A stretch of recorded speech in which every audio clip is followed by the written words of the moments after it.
You honestly predict anybody else for vice president selection than Kamala Harris? Well, I mean, to be honest with you, I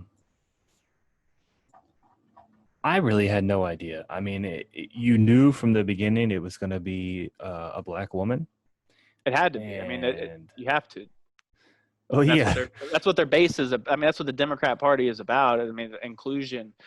If it was a white man or something along the lines, I mean that just kind of speaks against their party values, which I don't really like that because I believe it should be the best candidate. I mean, I believe it's pandering. It is oh, pandering.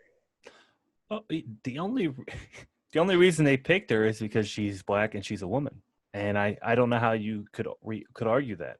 I mean, if you look at her policy and her history, she's not a very well liked person.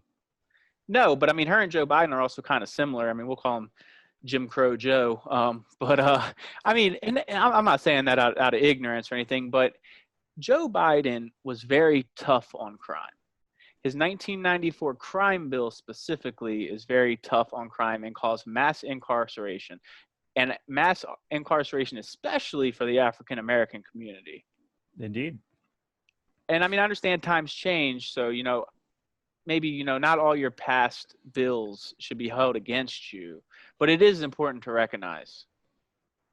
Yeah, no, I 100%. I mean, he personally led to the incarceration of thousands of people, built more prisons, extended federal sentencing laws.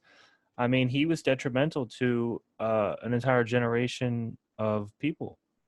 Yeah, and I mean, she was an AG, and her incarceration rate was tremendously high. So, which leads me to believe A, she was effective at her job, and B, is very similar to Joe Biden in her law and order ideology. So,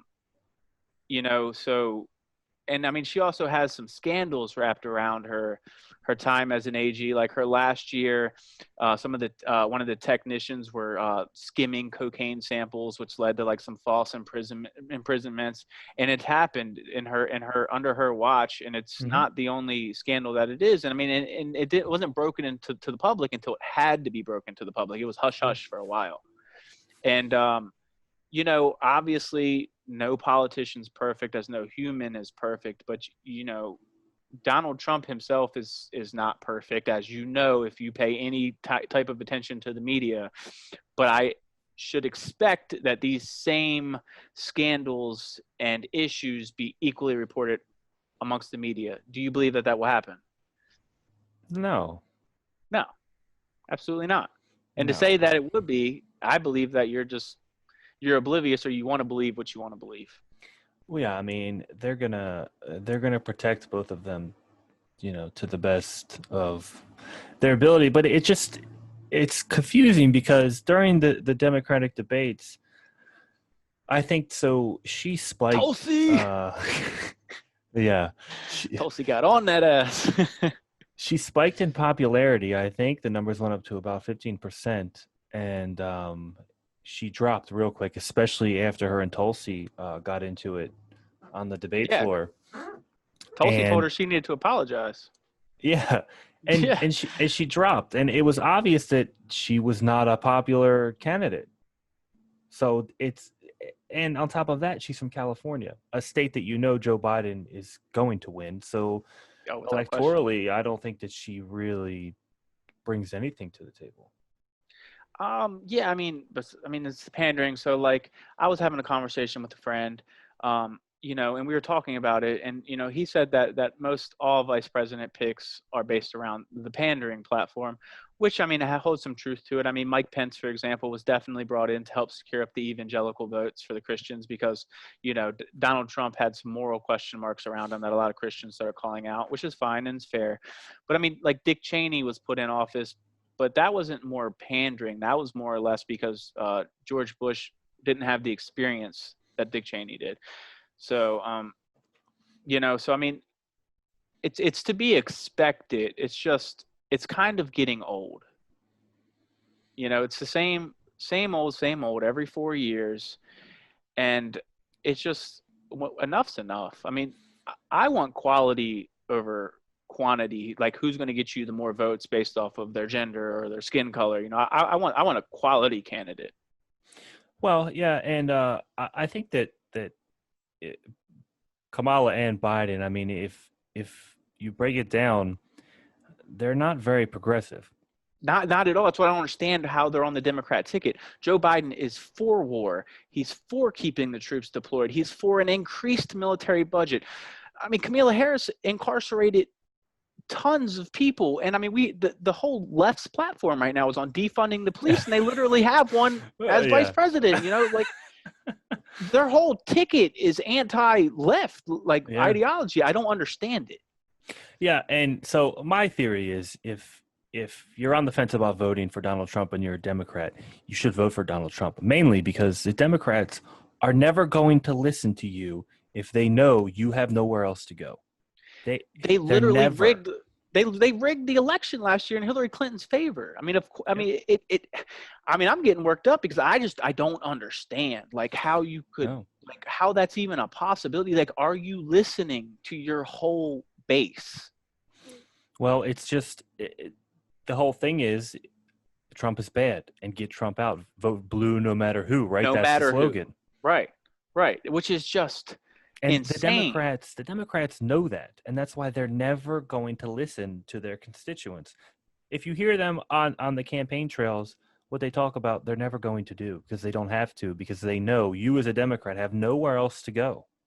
And because they're securing up that ideological vote, if you're a part of LGBTQ, you have to be a Democrat. Yep. If you're an African American, you have to be a Democrat. If you're a minority, you have to be a Democrat. Like, it's identity politics, and that's what they're pandering to, and that's what they're formed around.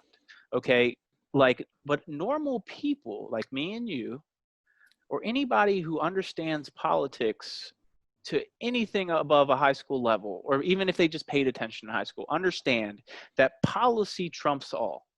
Hmm. You know, I care about the policy, not the color of your skin. I Agreed. mean, like, to be completely honest with you, my senator here in South Carolina is Tim Scott. Tim Scott's an African American.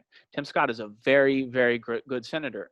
But at the end of the day, I don't care like what he looks like.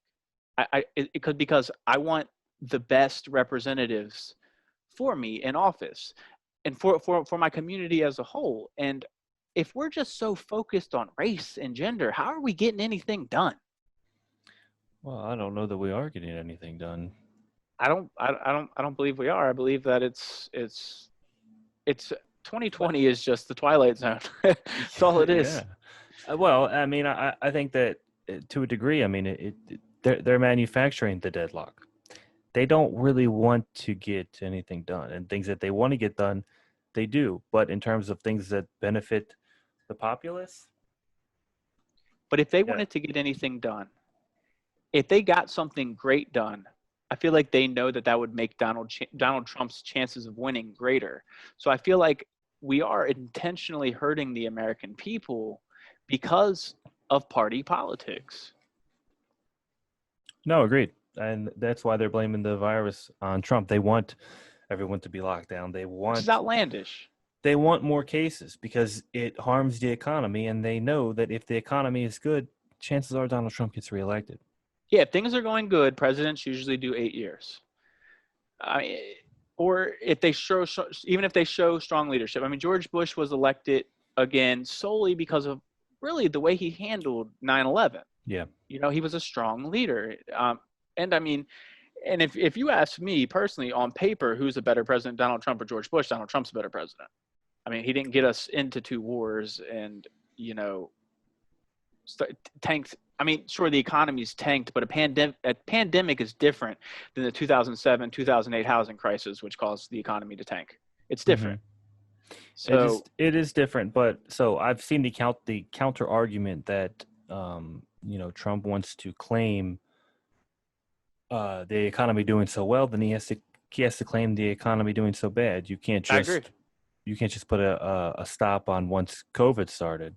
but even in real and like in the most honest opinion you could say it is, the economy and the president are not all that connected. If No. there's 200,000 jobs created, Donald Trump didn't create them jobs. Business owners created them jobs because Yeah. the economy is fluid. It's Hmm. going to go whether or not the government exists or not.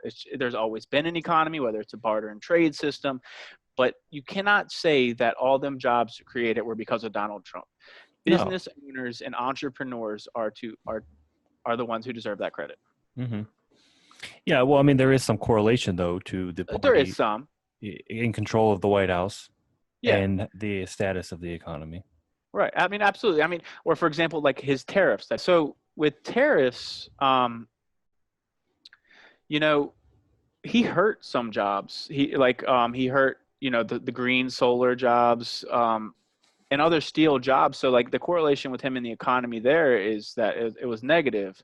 But I mean, he also, wanted to bring back manufacturing jobs, and they can offer progressive tax rates and things like that to help bring in manufacturing here. So like there is a correlation, but it's not overarching.